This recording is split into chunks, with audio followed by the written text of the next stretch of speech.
হজরত আবদুল্লাহ ইবনে আব্বাস রাদিয়াল্লাহু তাআলা আনহু থেকে বর্ণিত, তিনি বলেন, রাসূলুল্লাহ সাল্লাল্লাহু আলাইহি ওয়াসাল্লাম ছিলেন মানুষের মাঝে সর্বশ্রেষ্ঠ দাতা।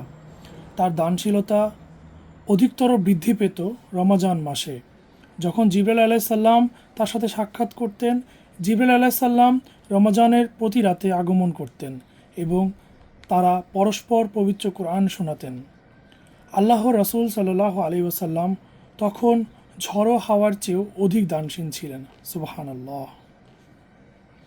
হযরত যায়েদ ইবনে খালেদ আল জুহানী রাদিয়াল্লাহু তাআলা আনহু থেকে বর্ণিত, রাসূলুল্লাহ সাল্লাল্লাহু আলাইহি ওয়াসাল্লাম বলেছেন, যে ব্যক্তি কোনো রোজাদারকে ইফতার করাবে সে তার রোজাদারের অনুরূপ প্রতিদান লাভ করবে, তবে রোজাদারদের প্রতিদান হতে বিন্দুমাত্রও কম করা হবে না।